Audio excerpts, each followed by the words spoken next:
Assalamu alaikum wa rahmatullah. Today I am going to explain digits. Many friends ask me, what is definition of digits? तो digits maths का वो सबसे छोटा symbol जिसके जरिए से हम नंबर बनाते हैं उसी को digits कहते हैं. In English, the smallest mathematical symbol is called digits. जैसे देखिए 0, 1, 2, 3, 4, 5, 6, 7, 8, 9. ये जो 10 नंबर है, इधर 9 इधर 0, ये 10 नंबर हमारा डिजिट्स कहलाता है. डिजिट्स क्यों कहलाता है? क्योंकि इन्हीं के जरिए से हम आगे के सारे नंबर्स बनाते हैं. सपोज अगर आपको 9 से आगे यानी 10 बनाना हो तो आप क्या करेंगे, 1 राइट करेंगे और 0 राइट करेंगे. तो देखिए 1 राइट किया और 0 किया तो ये क्या बन गया, 10 बन गया. अगर आपको 11 लिखना हो तो आप 1 को ही 2 टाइम्स राइट कीजिए और ये आपका 11 बन गया. इस तरह से हमें कोई भी नंबर बनाना हो तो हम इन्हीं डिजिट्स का प्रयोग करके, इन्हीं डिजिट्स को यूज करके वो नंबर बना लेते हैं. सपोज अगर आपको 55 बनाना हो तो आप 5 को ही 2 टाइम्स राइट कीजिए और ये आपका 55 बन गया. तो आपने देखा कि इन्हीं डिजिट्स के जरिए से हम सारे नंबर्स बनाते हैं, इसी वजह से इनको डिजिट्स कहा जाता है. अगर आपको डिजिट समझ में आ गया हो तो नंबर भी समझ लीजिए कि नंबर किसको कहते हैं. तो नंबर कहा जाता है कोई भी ऐसा डिजिट्स या कोई भी ऐसा ग्रुप ऑफ डिजिट्स जिसके जरिए से हम किसी भी चीज की संख्या यानी उसकी तादाद बताएं.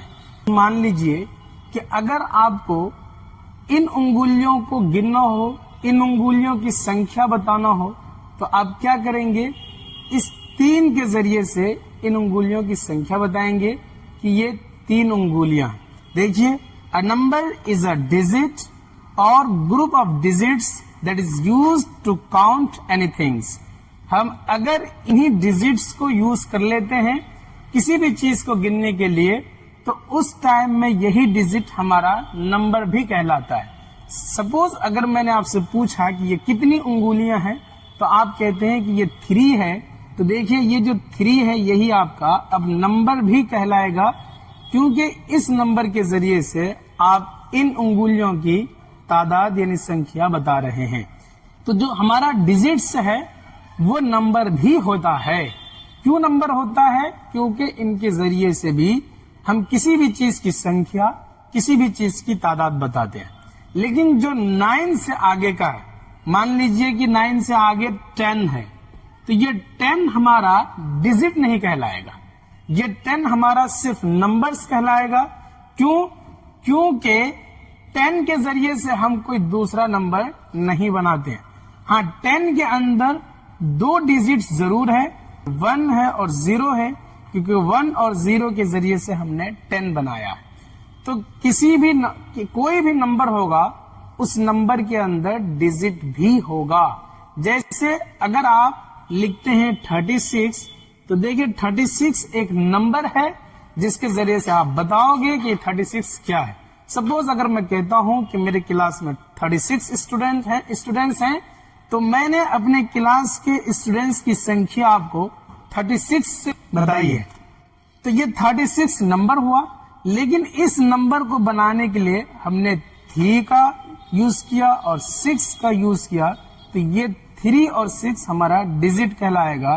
तो इसके अंदर 2 डिजिट्स हुए यानी 3 और 6. तो आपको समझ में आ गया होगा कि जिनके जरिए से हम नंबर बनाते हैं, जिन मैथमेटिकल सिंबल के जरिए से हम नंबर बनाते हैं उन्हें डिजिट्स कहा जाता है. और जिन डिजिट्स के जरिए से हम किसी चीज की काउंटिंग करते हैं, किसी चीज की संख्या बताते हैं, वही डिजिट्स हमारा नंबर कहलाता है. उम्मीद करता हूं कि आपको समझ में आया होगा. अस्सलाम वालेकुम व रहमतुल्लाह.